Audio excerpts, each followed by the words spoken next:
پڑھنے کا موقع ہوتا ہے، کبھی زیر لب پڑھنے کا موقع ہوتا ہے، تو جس طرح کہا جائے اس کو ہی ملحوظ رکھیں۔ اللہ تعالی ہم سب کو دنیا دین آخرت کی بہتریاں نصیب فرمائیں۔ حدیث شریف بھی سماعت کرتے جائیں اور دل ہی دل میں حضور جان رحمت صلی اللہ علیہ وسلم پہ ہدیہ درود بھی پیش کرتے جائیں۔ پچھلے دو پیر جو گزرے ہیں، جنت جہنم کا تذکرہ آپ نے سنا، اس سے پہلے ایک پیر کو جنت کا تذکرہ آپ نے کیا تھا۔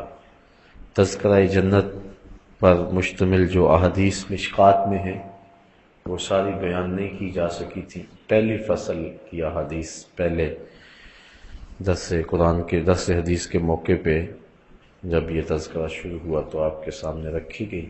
آج دوسری فصل کا کچھ حصہ آپ کے سامنے رکھوں گا، اور دوسری فصل اور فصل ثالث یہ انشاءاللہ اللہ نے چاہا تو اگلے پیر کو آپ کے سامنے رکھوں گا۔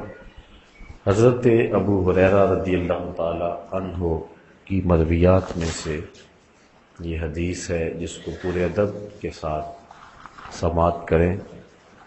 قال قلت یا رسول اللہ صلی اللہ علیہ وسلم مما خلق الخلق قال من الماء قلنا الجنۃ ما بناؤها قال لبنۃ من ذهب ولبنۃ من فضة وملاؤها المسك الأزفر وحصباؤها اللؤلؤ والياقوت وتربتها الزعفران من يدخلها ينام ولا يباس ويخلد ولا يموت ولا يبلى ثيابهم ولا يفنى شبابهم۔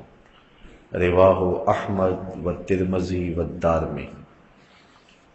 تینوں محدثین نے اس کو اپنی اپنی اسناد کے ساتھ حضرت ابو ہریرہ رضی اللہ تعالی عنہ سے روایت کیا ہے۔ کہتے ہیں قلت یا رسول اللہ صلی اللہ علیہ وسلم مما خلق الخلق، کہ مخلوق کو کس شے سے پیدا کیا گیا۔ یہ حضرت ابو ہریرہ حضور سے سوال کرتے ہیں، عرض کی حضور مخلوق کو کس شے سے پیدا کیا گیا؟ قالا من الماء، تو حضور نے ارشاد فرمایا پانی سے۔ اللہ تعالیٰ نے قرآن مجید میں بھی اس بات کو بیان فرمایا وَجَعَلْنَا مِنَ الْمَاءِ كُلَّ شَيْءٍ حَيٍّ، ہم نے ہر زندہ کی زندگی کا دار و مدار پانی پہ رکھا ہے، ہر ذی روح کو ہم نے پانی سے پیدا کیا ہے۔ آج اس دور کی جدید تحقیق یہاں تک پہنچی ہے کہ ہم نے جو قرآن نے بتایا تو آج موجودہ دور میں انسان نے تحقیق کرتے ہوئے اس بات تک ٹو لگائی ہے کہ ہر ذی روح شے کی تخلیق پانی سے کی گئی ہے، اور کائنات کا آغاز جو ہے وہ پانی سے ہے۔ لیکن 14 صدیاں قبل میرے اور آپ کے آقا و مولا صلی اللہ علیہ وآلہ وسلم کے سینے پہ اترنے والے قرآن میں اس حقیقت کو واشگاف الفاظ میں بیان کر دیا گیا وَجَعَلْنَا مِنَ الْمَاءِ كُلَّ شَيْءٍ حَيٍّ، ہم نے ہر زندہ کو پانی سے ہی پیدا کیا ہے۔ یہ ایک شخص نے تحقیق کی ہے کہ یہ جو شہد ہوتا ہے، اس شہد کا رنگ کوئی بھی ہو، لیکن اس کو اگر دیکھا جائے تو اس رنگ میں آگے کئی رنگ ہوتے ہیں۔ اس نے تقریباً 20-25 سال کی محنت سے اس نتیجے پر وہ پہنچا ہے کہ شہد کا ایک رنگ نہیں بلکہ شہد کے کئی رنگ ہیں۔ بڑا خوش ہوا کہ مجھے یہ ایک بہت بڑا نقطہ مل گیا ہے۔ اچھا، اس نے اپنی اس معلومات کو، اپنی اس تحقیق کو، اپنے تفحص کو، حاصل مطالعہ کو، تجربات کے نچوڑ کو اپنے دوستوں کے سامنے رکھا۔ اس کے دوستوں کی فہرست میں ایک مسلمان بھی تھا، تو جب نے اس کے سامنے یہ بات رکھی تو اس نے کہا کہ قرآن مجید میں یہ بات موجود ہے کہ ہم نے مکھیوں کے پیٹ سے سیال مادہ نکالا ہے جس کے مختلف رنگ ہیں. تو وہ حیرت زدہ ہو گیا، کہا لاؤ دیکھا تو قرآن مجید میں وہ لکھا ہوا تھا. تو پھر وہ کہتا ہے میں 25-30 سال کی محنت سے جس نتیجے تک پہنچا ہوں اور جدید تحقیقات کی روشنی میں اور موجودہ دور کی جدید لیبارٹریاں میرے پاس موجود ہیں، اور پھر میں نے یہ نتیجہ نکالا ہے. آج سے 14 صدیاں قبل ایک عرب کے دیہات میں رہنے والے شخص کو کس نے بتایا؟ تو اس کو ماننا پڑا کہ محمد عربی صلی اللہ علیہ وسلم اللہ کے سچے رسول ہیں. تو حضور علیہ السلام نے جو احکام ہمیں بتائے، جو چیزیں بتائیں، آج بڑی دیر گزرنے کے بعد سائنس وہاں تک پہنچ رہی ہے. کاش کہ مسلمان ان بنیادوں پر کام کرتے اور دنیا سے بہت آگے چلے جاتے. تو بہرحال حضرت ابو ہریرہ کہتے ہیں میں نے پوچھا مما خلق الخلق، مخلوق کو کس شے سے پیدا کیا گیا؟ اب میں اس حدیث کی روشنی میں ایک اور بات کہنا چاہوں گا. ایک تو یہ اختلاف ہے کہ لوگ کہتے ہیں کہ نبی کے پاس علم جو ہے وہ غیب کا تھا یا نہیں. ایک تو یہ امت میں اختلاف پایا جاتا ہے اور اس عنوان سے آپ علماء سے گفتگو سنتے ہی رہتے ہیں.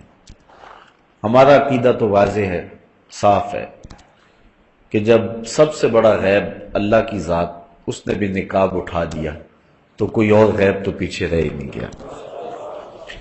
لیکن ایک اور اختلاف ہے امت کے اندر، اور یہ بد نصیبی ہے. لوگ کہتے ہیں کہ حضور کو تشریعی علوم کا علم تھا، تکوینی علوم سے ناآشنائی تھی. یہ بات کہی جاتی. تشریعی علوم جانتے تھے، یعنی جن کا تعلق شریعت سے ہے، اخلاقیات سے ہے، مسائل دینیہ سے ہے، اس میں حضور مہارت رکھتے تھے، جانتے تھے، علم دیا گیا تھا. لیکن جو تکوینی علوم ہیں ان کے بارے میں حضور علیہ السلام کو آگہی نہیں تھی. یہ باقاعدہ اس بات پر لوگ بات کرتے ہیں اور وہ اس پر دلائل دینے کی کوشش بھی کرتے ہیں، اور بھولے بھالے لوگوں کو وہ چکر میں لے بھی آتے ہیں کہ حضور عالم علوم تشریعیہ تھے، عالم علوم تکوینیہ نہیں تھے. میں صرف اتنی بات کہوں گا کہ مخلوقات کو کس شے سے پیدا کیا گیا، اس کا تعلق علوم تشریعیہ سے ہے یا علوم تکوینیہ سے ہے. تو ایک بچہ بھی جانتا ہے کہ اس کا تعلق علوم تشریعیہ سے نہیں ہے، علوم تکوینیہ سے ہے. اور حضرت ابو ہریرہ حضور سے علوم تکوینیہ کا سوال کر رہے ہیں. آپ یہاں ہر پیر کو آتے ہیں، کبھی کبھی سوال و جواب کی نشست بھی ہو جاتی ہے، کوئی ساتھی سوال بھی پوچھ لیتا ہے، تو میرے سے میرے ماننے والے، محبت کرنے والے وہی سوال پوچھتے ہیں جو میرے متعلق ہوتا ہے. کبھی کسی طالب علم نے، کسی شخص نے مجھے کیمسٹری اور بیالوجی کا کوئی مسئلہ اور الجبرے کا کوئی کلیہ نہیں پوچھا ہے، اس لیے کہ وہ جانتے ہیں کہ اس شخص کی معلومات جو ہیں وہ تشریعی علوم تک ہیں، اور یہ جو علوم ہیں یہ شخص اس کے بارے میں معلومات نہیں رکھتا ہے، اس لیے کبھی آپ نے مجھ سے یہ سوال نہیں کیا. اور اگر آپ میں سے کوئی مجھے اٹھ کر کے پوچھ لے کہ پانی کا کلیہ کیا ہے، تو پھر یا تو ہم کہیں گے کہ یہ جانتا نہیں ہے، یا پھر اس کو یہ خیال ہے کہ یہ شخص جو ہے وہ یہ معلومات بھی رکھتا ہے. تو میں صاف کہہ دوں گا میاں، یہ بات جو آپ کہہ رہے ہیں یہ میرے مضمون سے متعلق نہیں ہے. مجھ سے تو کوئی مسئلہ پوچھیے، کوئی فقہ کی بات پوچھیے. آپ مجھے جو ہیں وہ پوچھ رہے ہیں ایٹم کی ساخت کے بارے میں پوچھ رہے ہیں، الیکٹران، پروٹون اور نیوٹران کی ساخت کے بارے میں پوچھ رہے ہیں، یہ جزء لا یتجزا کے بارے میں سوال کر رہے ہیں. یہ میرا مضمون نہیں ہے، آپ اس کے بارے میں مجھ سے سوال نہ کیجئے. میں آپ کو روک دوں گا، ٹوک دوں گا. چلو کسی ایک سطحی بات کا جواب دے لوں گا. اگر آپ مزید دقت میں جائیں گے تو پھر میں سٹاپ تو آ جائے گا، میں اس کے آگے بات نہیں کر سکوں گا. لیکن ایک صحابی حضور سے پوچھ رہا ہے علم تکوینی کے بارے میں، تو صحابی کا عقیدہ یہ ہے کہ نبی تشریع علوم کا بھی واقف ہے اور نبی تکوینی علوم سے بھی آگاہ ہے، اس لیے تکوینی علوم کا سوال کیا جا رہا ہے۔ تو آج کے اگر کسی شخص کو سمجھ نہیں آتی تو اس کی قسمت، لیکن صحابی کو پتا ہے کہ کائنات کی کوئی شے نہیں ہے جو میرے محمد عربی کی نگاہوں سے چھپی ہوئی ہو، اس لیے وہ حضور سے پوچھ رہا ہے مما خلق الخلق، حضور یہ بتائیے کہ مخلوق کس شے سے پیدا کی گئی، اس کا مادہ کیا تھا، اس کا میٹیریل کیا تھا، کس شے سے کائنات کی تخلیق کی گئی۔ ایک تو سوال بتاتا ہے کہ ان کا عقیدہ کیا تھا، اور دوسرا پھر حضور کا اس پر ٹوکنا نہ، منع نہ کرنا۔ اور میاں میں نبی ہوں تو مجھے تم اس عنوان سے سوال کیوں کرتے ہو؟ آقا کریم نے یہ جواب نہیں دیا، بلکہ حضور نے فرمایا قال من الماء، فرمایا پانی سے پیدا کیا گیا۔ قال من الماء کس شے سے پیدا کیا گیا ہے؟ پانی سے۔ قلنا الجنت ما بناؤها، اچھا یہ بات تو بتائی، اس نے پوچھی، حضرت ابو ہریرہ نے، حضور نے بتا دی، لیکن سوالات کا سلسلہ آگے بڑھا۔ کہا حضور ایک اور بات بتائیے کہ جنت کس شے سے بنائی گئی ہے؟ یہ مخلوقات جو دنیا کی ہیں یہ تو بنائی گئی ہیں پانی سے، لیکن جنت کس شے سے بنائی گئی ہے؟ اب حضور نے سارا میٹیریل بیان کر دیا، کیا کیا لگی ہے شے جنت کو بنانے میں۔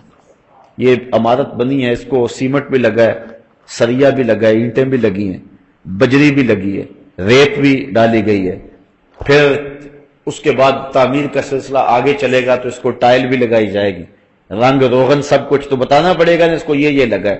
بنیادوں میں پتھر کوٹا گیا ہے، پھر بجری ڈالی گئی ہے، پھر ڈیمپ ڈالا گیا ہے، پھر اس کے بعد جو ہے وہ اینٹیں ہیں، اینٹوں کے اندر سریا ہے، یہ سب کچھ بتانا پڑے گا۔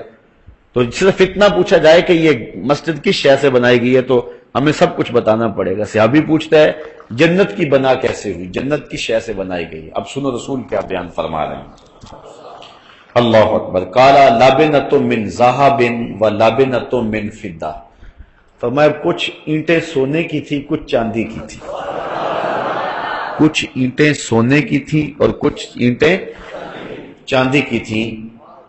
وَمَلَاتُهَا الْمِسْكُ الْأَزْفَرُ، اور جو گارا تھا نا، جو مسالہ جوڑنے کے لیے تھا، وہ خالص کستوری کا تھا، خالص کستوری، ملاوٹ والی نہیں، خوشبودار کستوری کا تھا۔ وَحَسْبَاؤُهَا اللُّؤْلُؤُ وَالْيَاقُوتُ، اور جو بجری تھی وہ موتی اور ہیروں کی تھی۔ یہ دیکھو جنت کی بنا حضور بیان کر رہا ہے، اس کی جو بجری ہے وہ موتیوں کی ہے اور ہیروں کی بنائی گئی ہے۔ وَتُرْبَتُهَا الزَّعْفَرَانُ، اور جو اس کی مٹی ہے وہ زعفران کی ہے، جو مٹی ہے، فرش ہے، وہ کس کا ہے؟ زعفران کا۔ یہاں تو لینے جائے نا تولوں میں تو 1500 روپے تولہ زعفران، نہیں 1500 نہیں ملے گا، کوئی حکیم ہو تو وہی بتا سکتا ہے کہ کتنے ہزار روپے تولہ ہے، اور پھر بھی وہ بھی یقین نہیں ہوگا کہ یہ خالص ہے کہ یہ ناخالص ہے۔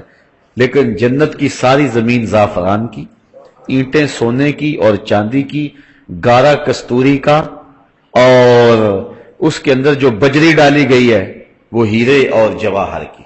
اللہ اکبر۔ یہ دیکھیے جنت کی بنا حضور بیان فرما رہے ہیں۔ آگے فرمایا یدخلها من یدخلها ینعم ولا یباس، جو داخل ہوگا پھر وہ جنت کی نعمتیں پائے گا اور کبھی بھی وہاں بوڑھا نہیں ہوگا۔ وَيَخْلُدْ، اور ہمیشہ رہے گا۔ وَلَا يَمُوتُ، تو کبھی موت نہیں آئے گی۔ وَلَا يُبْلَى ثِيَابُهُمْ، کپڑے پرانے نہیں ہوں گے۔ وَلَا يُفْنَى شَبَابُهُمْ، جوانی ڈھلے گی نہیں، جوانی بھی قائم رہے گی، کپڑے بھی پرانے نہیں ہوں گے، بڑھاپا بھی نہیں آئے گا، موت بھی نہیں آئے گی، اور جنت سے نکالا بھی نہیں جائے گا۔ یہ کس شخص کو ملے گا؟ جو حضور کی نوکری کرے گا، جو حضور کی غلامی میں جیے گا، حضور کی غلامی میں مرے گا۔ یہاں تو کسی کی 2 کنال کی کوٹھی ہو نا تو وہ بہانے بتاتا پھرتا ہے کہ میں یار بڑے پیسے لگ گئے۔ کیا ہوا ہے؟ وہ یار 2 کنال کی کوٹھی شروع کر بیٹھا تھا، 3 کروڑ روپیہ لگ گیا۔ ایک بندے نے 11 کنال کی کوٹھی شروع کی، ابھی مکمل نہیں ہوئی ہے، وہ 6 مرتبہ مجھے بتا چکا ہے کہ اتنے پیسے لگ گئے ہیں، بس جو ہے وہ ابھی مکمل ہی نہیں ہو رہی۔ تو جس کے پاس 11 کنال کی کوٹھی ہو وہ تو پھولے نہیں سماتا کہ میرے پاس 11 کنال کی کوٹھی ہے، 10 کنال کی کوٹھی ہے، 1 ایکڑ کی کوٹھی ہے، 2 ایکڑ کی ہے، لیکن جنت کے محل یہ تو اینٹوں سے ہے نا، اور وہ بھی بڑا امیر بھی ہو لیکن جو بنیادوں میں اینٹیں لگاتا ہے وہ کھنگر ہی لگاتا ہے، وہ اول اینٹ بنیادوں میں نہیں لگاتا، لیکن اللہ نے جنت میں جو محل بنایا ہے اس کی بنیادوں میں بجری نہیں ہیرے بھرے ہیں اور موتی بھرے ہیں۔ اللہ اکبر۔ یا کہتے ہیں یار اوپر پلسٹر کاری دینا ہے نا تو 9 ایک کا مسالہ ڈال لو، وہ بھی کہتے ہیں 9 دابڑے ریت کے اور 1 دابڑا سیمنٹ کا، یار اوپر پلسٹر بھی تو کرنا ہی کرنا ہے نا، تو کوئی بات نہیں ہے، بڑی مضبوط ہو جائے گی، اور سریا بیم ڈالنا ہے تو 2 سریے کافی ہیں، لیکن وہاں دیکھو کہ جو مسالہ ہے وہ کس چیز کا ہے؟ کستوری کا، اور کستوری بھی ملاوٹ والی نہیں ہے۔ ذرا دیکھو حدیث کے لفظ، وَمَلَاتُهَا الْمِسْكُ الْأَزْفَرُ، حضور فرماتے ہیں کہ کستوری لگی ہوئی ہے اس کے مسالے میں، اس کے گارے میں کستوری لگی ہوئی ہے، اور فرمایا وہ بھی ناخالص نہیں ہے، وہ بھی خالص لگائی گئی ہے، خوشبودار کستوری سے وہ محل تعمیر کیے گئے ہیں جس کی بنیادوں کے اندر ہیرے اور جواہر ڈالے گئے ہیں، موتی اور یاقوت ڈالے گئے ہیں، لال اور پکھراج ڈالے گئے ہیں۔ اللہ اکبر۔ اور اس کی اینٹیں سونے کی ہیں اور چاندی کی ہیں، اور اس طرح جنت کے محل تعمیر کیے گئے ہیں، اور پھر جو اس محل میں جائے گا نہ مرے گا، نہ بوڑھا ہوگا، نہ کپڑے پرانے ہوں گے، نہ گرد اڑے گی، نہ لباس پھٹے گا، اور نہ ہی وہاں سے وہ نکالا جائے گا۔ اللہ حضور کے صدقے ہمیں جنت کی بہاریں عطا فرمائے۔ یار یہاں رہ لے جھوپڑیوں میں کوئی بات نہیں، گزر ہی جانی ہے نا، کتنی گزر گئی ہے، باقی بھی تو گزر ہی جانی ہے، جو تھوڑی سی گزر جائے گی، رہ گئی ہے گزر جائے گی۔ سودا کریں، وہ سونا سودا اللہ سے خریدیں۔ اللہ اکبر، اللہ اکبر۔ اللہ تعالیٰ اپنے خاص کرم سے ہمیں وہ نصیب فرمائے۔ اچھا ہم اچھے تو نہیں ہیں، اعمال بھی اچھے نہیں ہیں، تو شیخ سعدی شرازی علیہ رحمہ کا مجھے شعر یاد آیا، میرے والد گرامی اس کو بڑے ذوق سے پڑھا کرتے تھے۔ شنیدم کے در روز امید و بیم، شنیدم کے در روز امید و بیم، بداں را بنیکاں ببخشد کری۔ شیخ سعدی کہتے ہیں میں نے سنا ہے قیامت کے دن اللہ تعالیٰ بروں کو نیکوں کے صدقے بخش دے گا، اس لیے من گرچہ از پاکاں نیم با پاکاں بستا ہوں۔ ایک شیخ کہتا ہے کہ میں اگرچہ پاک نہیں ہوں لیکن پاکوں کے ساتھ جڑا ہوا تو ہوں نا، میں حضرت شاہ نقش بند بخاری کی لڑی سے وابستہ تو ہوں نا، اس لیے اللہ میرے اوپر کرم فرما دے گا۔ کبھی آپ نے دیکھا ہے گلدستہ جو بازار میں بکتا ہے پھولوں کا، تو اس کو جو باندھا ہوا ہوتا ہے وہ تو گھاس سے باندھا ہوا ہوتا ہے، تو جو قدر و قیمت ان پھولوں کی ہے وہی گھاس کی ہو جاتی ہے۔ شیخ سعدی نے یہاں ایک اور مثال دی، فرماتے ایک دن میں حمام میں گیا تو میں نے مٹی سونگھی تو اس سے خوشبو آ رہی تھی، میں نے کہا تو مشک ہے یا عنبر؟ اس نے کہا میں مٹی ہوں، لیکن جمال ہم نشیدر من اثر کر وگر نہ من ہما خاکم کے ہستم، میں چند دن پھول کی جڑوں میں بیٹھی رہی ہوں اور میرے ہم نشی کا جمال میرے اندر تاثیر کر گیا، ہوں تو اوقات کی مٹی، ذات کی مٹی، لیکن پاکوں کی سنگت اور صحبت اور پھولوں کی خلوت اور پھولوں کی جلوت نصیب ہو گئی اور میرے من میں خوشبو بس گئی۔ اس لیے اللہ والوں کی صحبت اور نیک لوگوں کی سنگت اور ان کے ساتھ نسبت انشاءاللہ مٹی کو بھی قیمتی کر دے گا اور ہماری خاک بھی ٹھکانے لگ جائے گی۔ اللہ اپنے کرم سے، اپنے فضل سے ہمیں اپنی رحمتوں کا حصار اور سایہ نصیب فرمائے۔ وَأَنْهُ، اور انہی سے یعنی حضرت ابو ہریرہ سے ہی ایک دوسری روایت ہے، قال قال رسول اللہ صلی اللہ علیہ وسلم ما فی الجنت شجرۃ الا وساقها من ذهب، رواہ الترمذی۔ یہ بھی ترمذی کی روایت ہے، پہلی روایت ترمذی، احمد اور دارمی کی تھی۔ حضرت ابو ہریرہ فرماتے ہیں جنت میں کوئی درخت ایسا نہیں ہے کہ جس کا تنا جو ہے وہ سونے کا نہ ہو، جنت کے ہر درخت کا تنا کس کا ہے؟ سونے کا۔ واہ واہ، کیسی اللہ تعالیٰ نے جنت سجائی اور سنواری۔ پھر فرمایا وَأَنْهُ، انہی سے روایت ہے، قال قال رسول اللہ صلی اللہ علیہ وسلم اِنَّ فِي الْجَنَّةِ مِئَةَ دَرَجَةٍ ما بین کل درجتین مئۃ عام، رواہ الترمذی۔ یہ بھی ترمذی کی روایت ہے۔ امام ترمذی فرماتے ہیں کہ جنت میں 100 درجے ہیں۔ کتنے درجے ہیں؟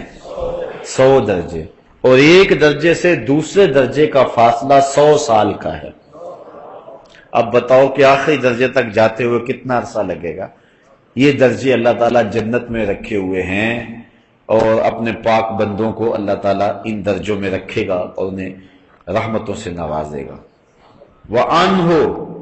وعن ابی سعید رضی اللہ تعالیٰ عنہ، حضرت ابی سعید خدری سے روایت ہے، قال قال رسول اللہ صلی اللہ علیہ وسلم انا فی الجنت 100 درجہ لو ان العالمین اجتمعوا فی احداہن لواسعتہم۔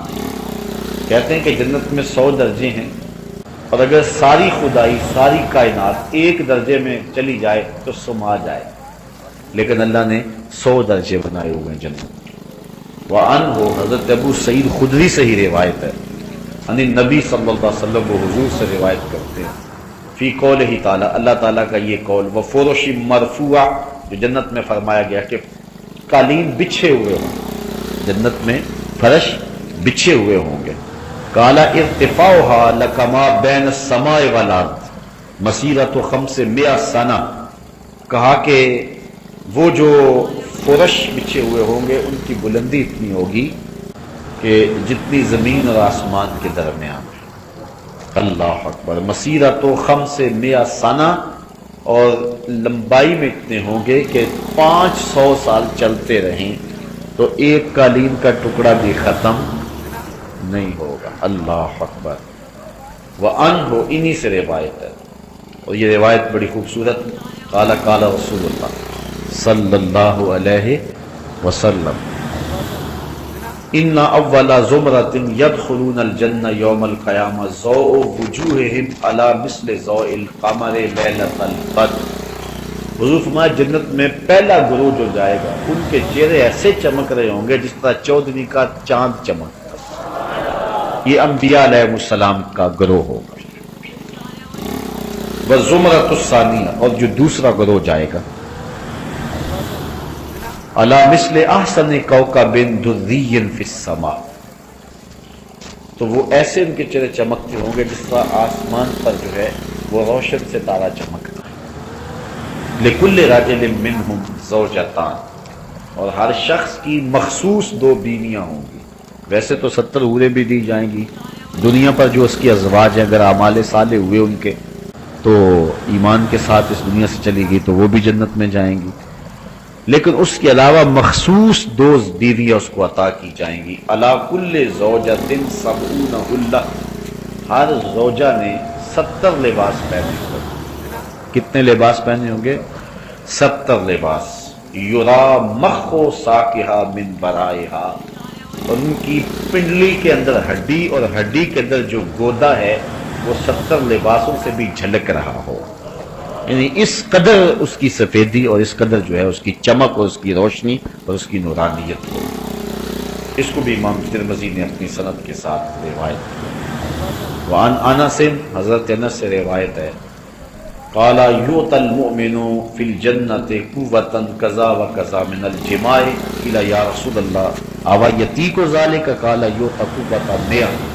حضور نے فرمایا جنت میں مومن کو قوت دی جائے گی اتنی اتنی، مردانہ قوت۔ قیل یا رسول اللہ اوا یطیق ذلک، عرض کی حضور کیا وہ طاقت رکھے گا؟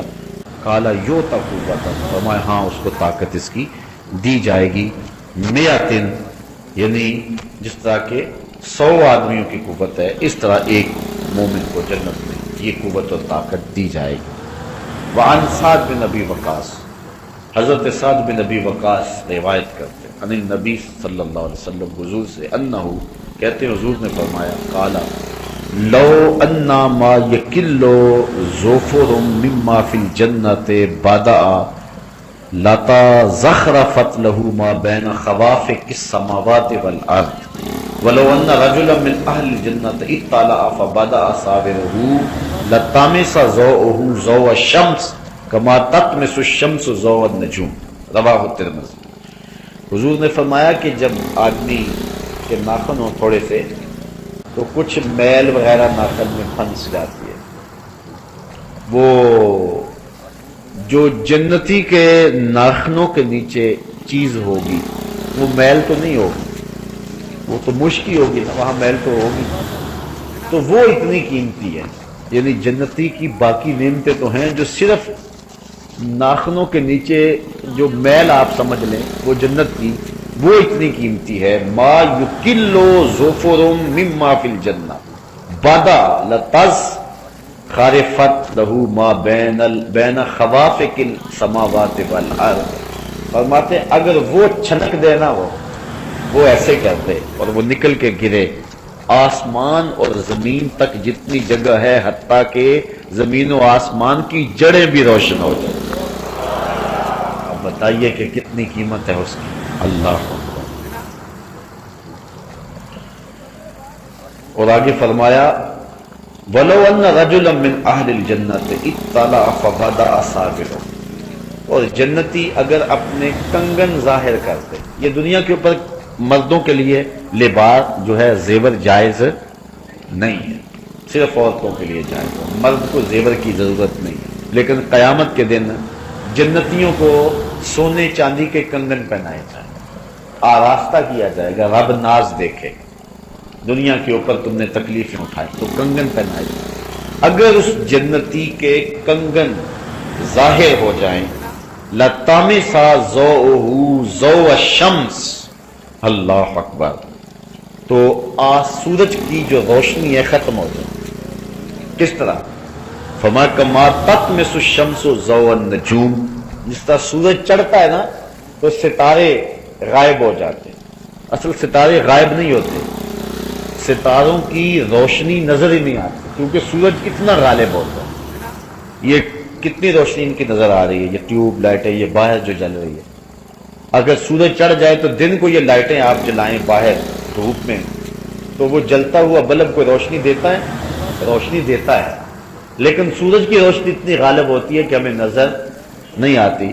وہ زیرو کے بلب جتنا بھی چمکتا ہوا نظر نہیں آتا کیونکہ غالب ہوتا ہے سورج. اسی طرح آسمان پہ ستارے ہوتے ہیں لیکن جب سورج چمک جاتا ہے تو وہ ستارے نظر نہیں آتے ہیں.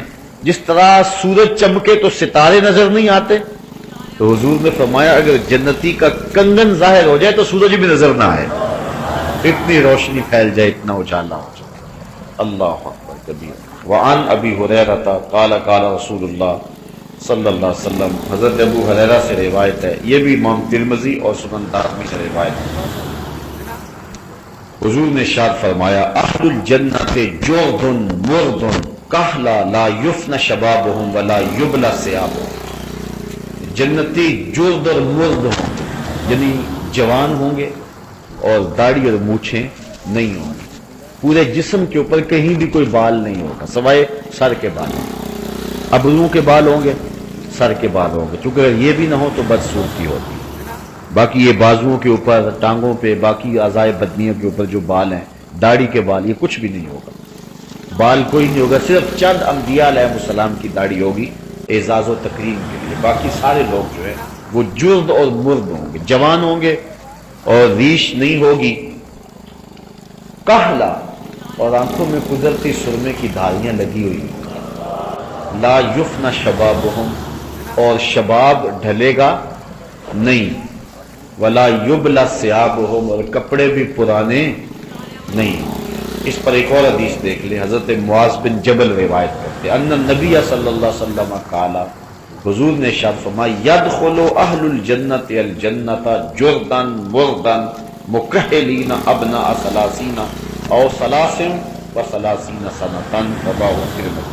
حضور فرمایا جنتی جنت میں جب داخل ہوں گے تو بے بال ہوں گے، جوان ہوں گے، آنکھوں میں قدرتی سرما لگا ہوا ہوگا، 30 سال کی عمر ہوگی، اور ثلاثن و ثلاثین، یا 33 سال کی عمر ہوگی. زیادہ لوگوں کا قول یہی ہے کہ حضرت عیسیٰ علیہ السلام جب آسمان کو اٹھائے گئے تھے تو ان کی 33 سال عمر تھی، 33 سالہ جوان ہوں گے. لیکن 33 سال کے اندر جا کر کچھ آثار بڑھاپے کے پیدا ہونے لگ جاتے، لیکن ایسا نہیں ہوگا. لیکن عمر 33 سال کے لگ بھگ ہوگی.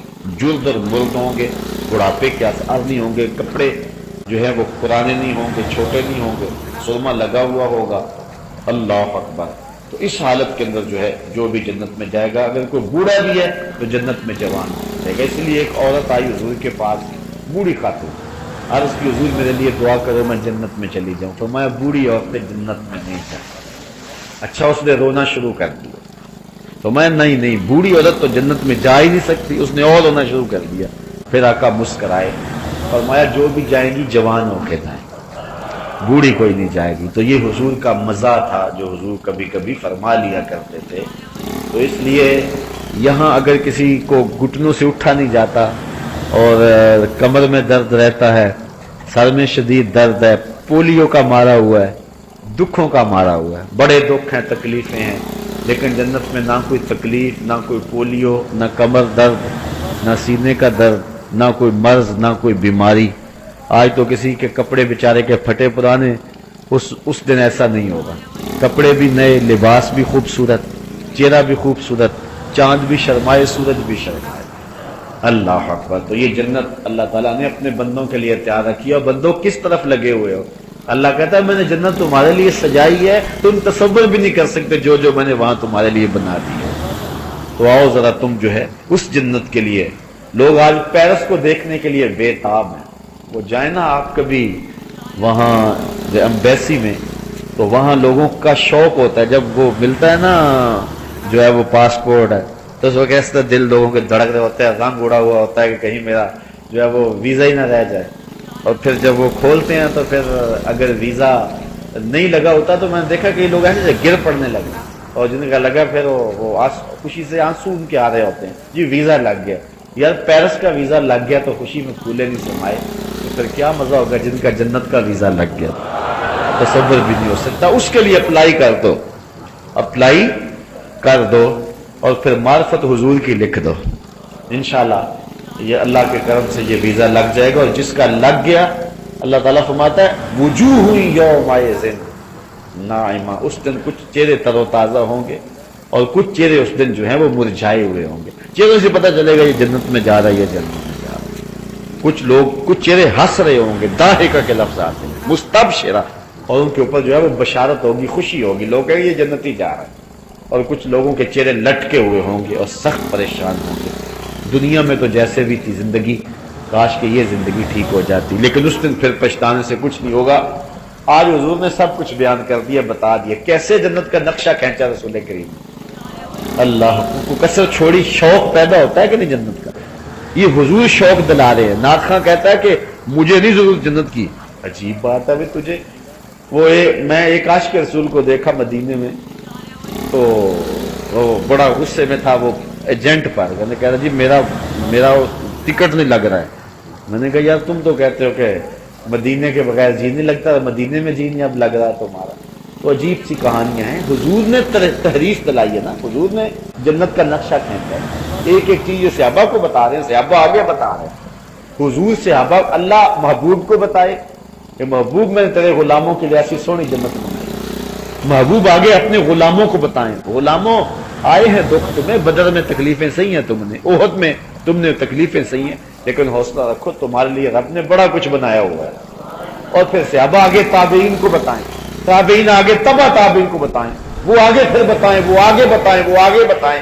اچھا اب آگے کہتے ہیں ہمیں لوڑ ہی کوئی نہیں جنت کی۔ عجیب بات ہے، تمہیں نہیں ہوگی، ہمیں تو بڑی لوڑ ہے، اب تو جائیں گے جنت میں انشاءاللہ۔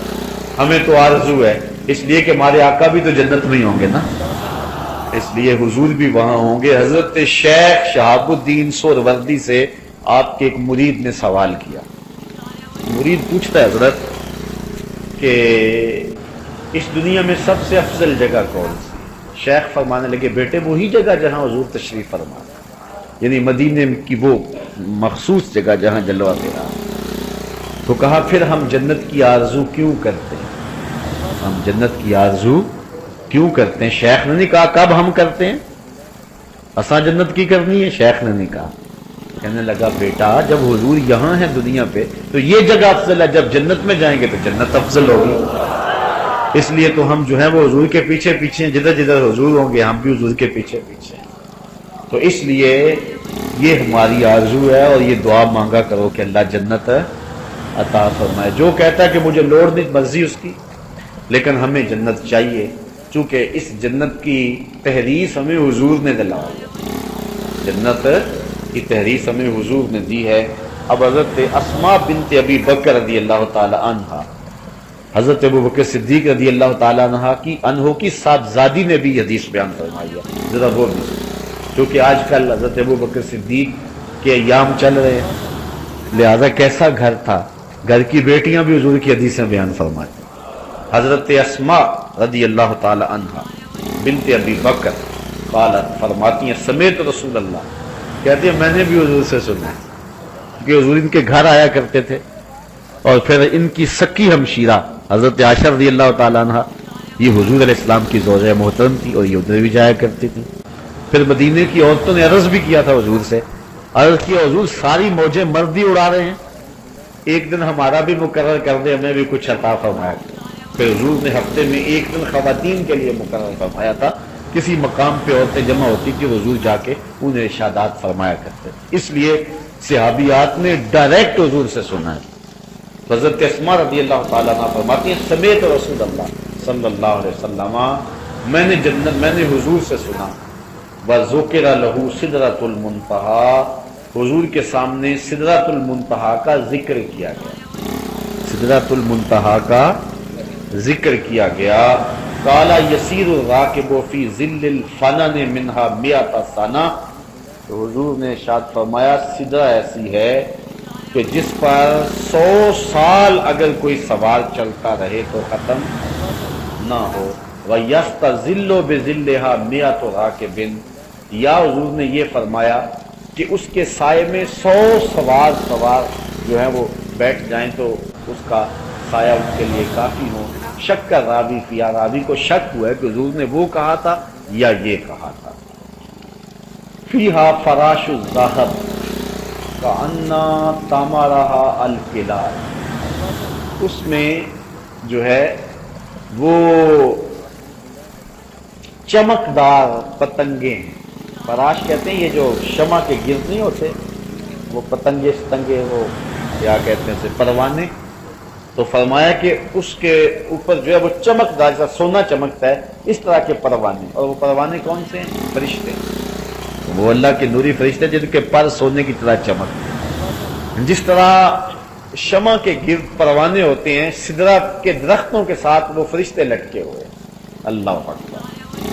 کأنّا ثمرها الکلال، اور فرمایا کہ اس کا پھل ایسا جس طرح مٹکے ہوتے ہیں، جس طرح مٹکے ہوتے ہیں، اور مٹکوں کے اندر ایسا ہے پھل میں جس طرح مکھن نہیں بڑا ہوا ہوتا، ان بٹنوں کے اندر وہ جو ہے وہ گودا بھرا ہوتا ہے۔ یہ ہے سدرۃ المنتہی، ویسے عربی میں بیری کو کہتے ہیں، بیری، سدر، بیری، سدرۃ المنتہی وہ بیری کا ہم شکل کوئی درخت ہے جس کے پتے ہاتھی کے کانوں کے برابر ہیں اور پھل جو ہیں وہ مٹکوں کے برابر ہیں، اور فرشتوں کی وہ حد ہے، منتہا انتہا سے حد سے، یہ نیچے والے جتنے فرشتے ہیں سدرہ پہ جا کے رک جاتے ہیں، آگے نہیں جاتے، اور جو اوپر والے فرشتے ہیں ملائے اعلیٰ کے اوپر والے، وہ اوپر سے آ کر کے سدرہ پہ رک جاتے ہیں، وہ نیچے نہیں آ سکتے، نیچے والے اوپر نہیں جا سکتے، اوپر والے وہ بارڈر ہے، سرحد ہے۔ جبریل چونکہ نیچے والے فرشتوں کا استاد ہے،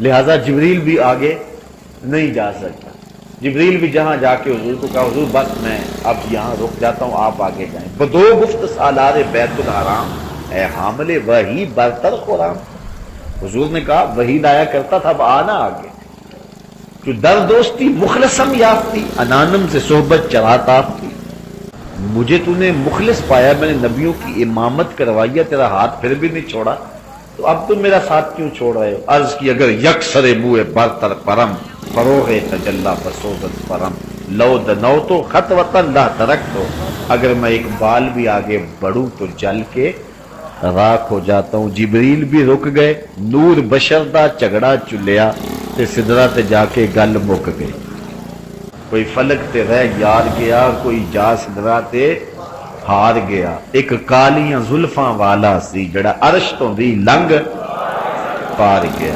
آگے معراج کا موسم آ رہا ہے، شاید آج کل چاند چڑھ ہی گیا، آج شاید چڑھ دے معراج کا چاند، شکر ہے کہ چلو معراج کی ابتدائی شیر سے ہو گئی ہے، آج نہیں تو کل تو چڑھ ہی جائے گا انشاءاللہ۔ تو انشاءاللہ اس شیر کو یاد رکھے، کوئی فلک تے رہ یار گیا، کوئی جا سدرہ تے ہار گیا، ایک کالیاں زلفاں والا سی، ایک سونے چہرے والا سی جڑا عرش تو بھی لنگ پار گیا۔ پھر کہاں تک گیا؟ اعلیٰ حضرت سے خرد سے کہہ دو کہ سر جھکا لے، گمان سے گزرے گزرنے والے، یہاں خود پڑے ہیں جہت کو لالے، کوئی کیا بتائے کدھر گئے تھے، سراغ عین و متا کہاں تھا، نشان کیف و الا کہاں تھا، نہ کوئی ساتھی نہ کوئی راہی، نہ سنگ منزل نہ مرحلے تھے، کمان امکان کے جھوٹے نکتوں تم اول و آخر کے پھیر میں ہو، محیط کی چال سے تو پوچھو کدھر کو آئے کدھر گئے تھے، وہی ہے اول وہی ہے آخر وہی ہے ظاہر وہی ہے باطن، اسی کے جلوے اسی کو ملنے اسی سے اس کی طرف گئے تھے، کمان حیرت میں سر جھکائے عجیب چکر میں دائرے، کہاں تک گئے جہاں کسی کا گمان بھی، کوئی حد ہے ان کے عروج کی، بلغ العلاب کمالہ۔ تو حضور نے ارشاد فرمایا کہ وہاں اس کے سدرۃ المنتہا کے جو پھل ہیں وہ مٹکوں کی طرح، چاٹیوں کی طرح، اور ان کے اندر مکھن جس طرح بھرا ہوا تھا اس طرح کا کوزہ۔ وعن انس، حضرت انس سے روایت ہے۔ اچھا صحابہ پوچھتے گئے، حضور بتاتے گئے، چھڑا تھا نا تذکرہ جنت کا، تو صحابہ پوچھتے رہے، سئل رسول اللہ صلی اللہ علیہ وسلم، صحابہ سے پوچھا گیا، حضور سے پوچھا گیا، مل کوثر، حضور یہ کوثر کیا ہے؟ انا اعطینک الکوثر جو کہا گیا، یہ کوثر کیا ہے؟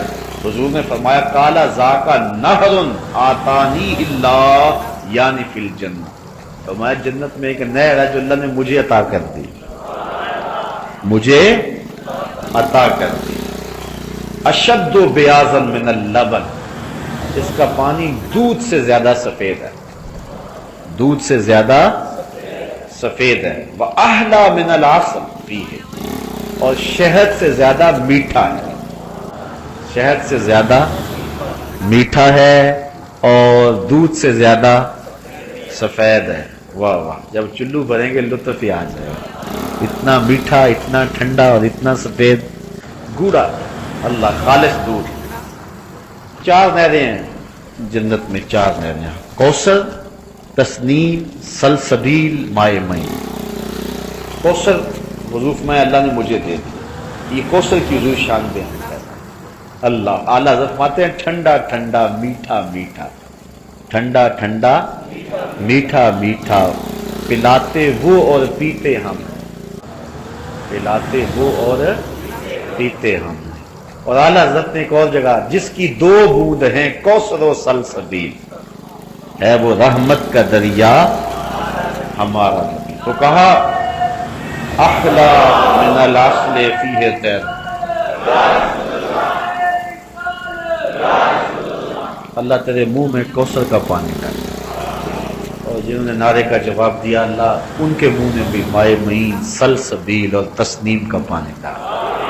اللہ خیر کرے سب کی، اور انشاءاللہ اللہ حضور کے صدقے تو جنت عطا کرے انشاءاللہ، بڑی امید ہے، مایوس نہیں ہے انشاءاللہ۔ گناہ گار تو بڑے ہیں، گناہ گارم و لیکن خوش نصیب، اس نے کہا ہوں تو گناہ گار لیکن ہوں خوش نصیب، اس لیے کہ میرے دامن، میرے ہاتھ میں دامن تو محبوب آپ کا ہی ہے نا، تو لج پال پریت نو توڑ دے نہیں، جدی باں پھڑ دے انہوں چھوڑ دے نہیں۔ اس لیے ہمیں امید ہے کہ ضرور اللہ خاص کرم فرمائے گا اور ہم حضور کی قربت میں انشاءاللہ جنت میں ضرور پہنچیں گے۔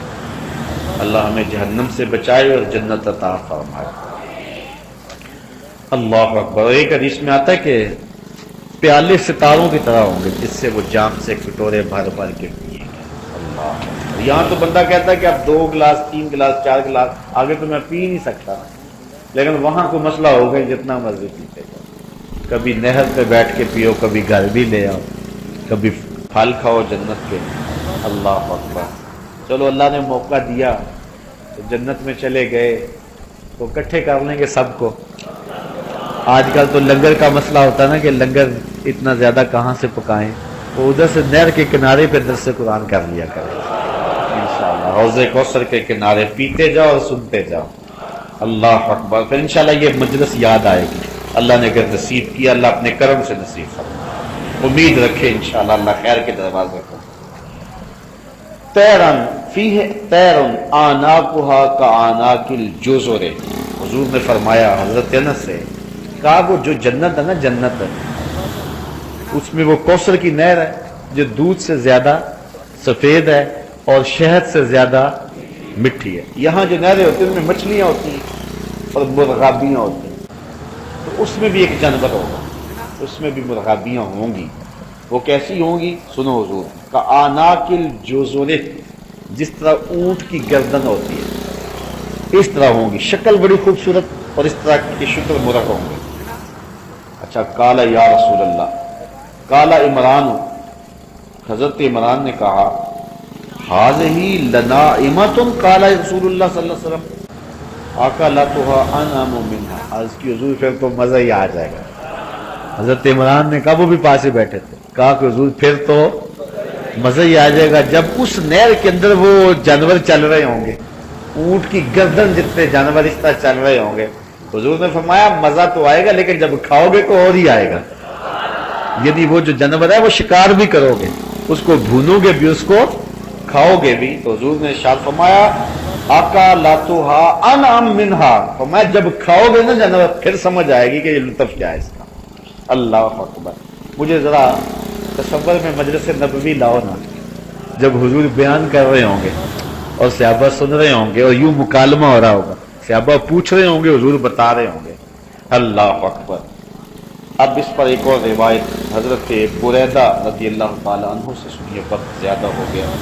ان رجلا قال یا رسول اللہ هل فی الجنت من خیل، اچھا عرب لوگ گھوڑوں سے بڑا پیار کرتے ہیں۔ ایک صحابی نے عرض کی حضرت بریدہ نے کہ کہتے ہیں ایک شخص نے عرض کی یا رسول اللہ جنت میں گھوڑے بھی ہوں گے، جنت میں گھوڑے بھی ہوں گے؟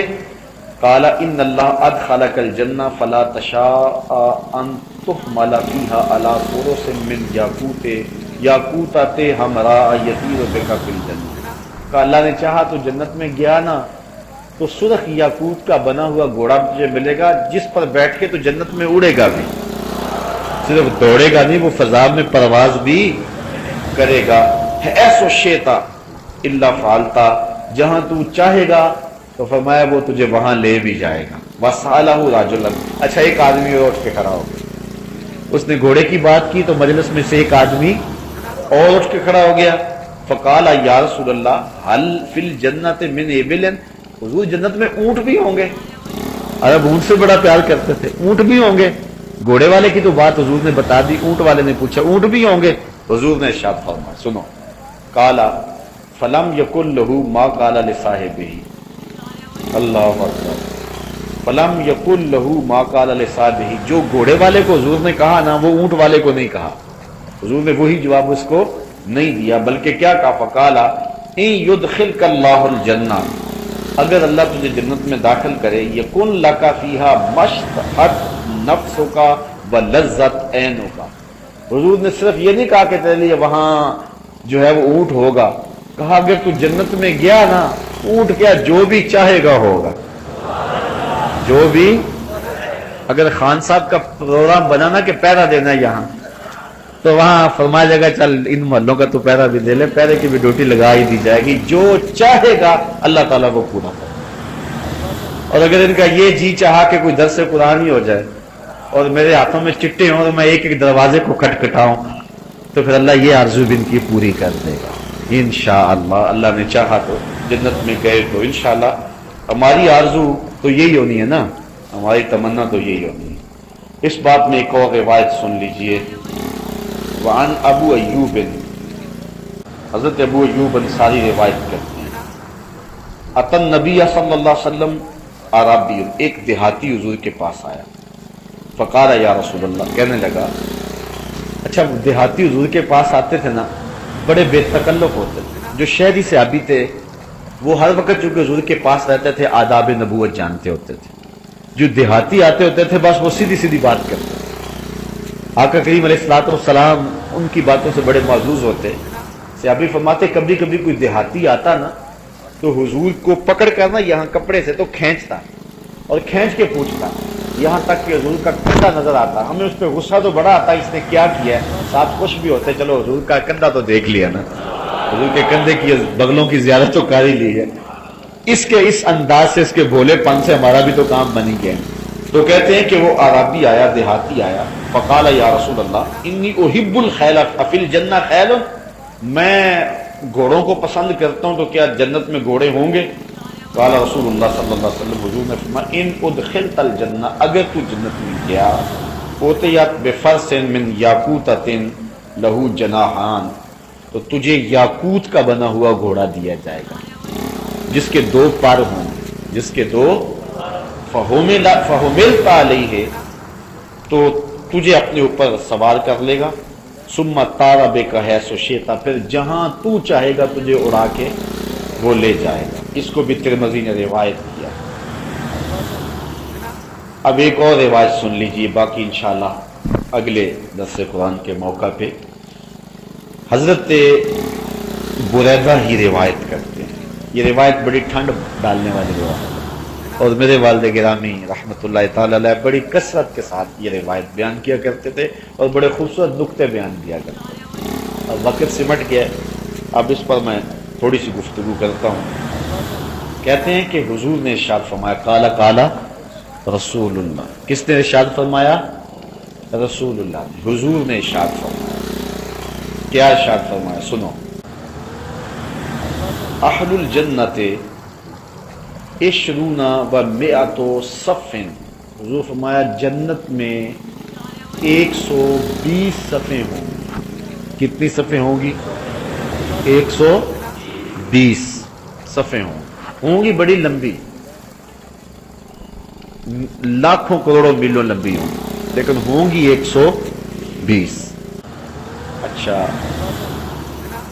سمانون منہا من ہذہ الامہ، ان 120 صفوں میں جو 80 صفیں ہیں، فرمایا وہ میری امت کے لیے ہوں گے۔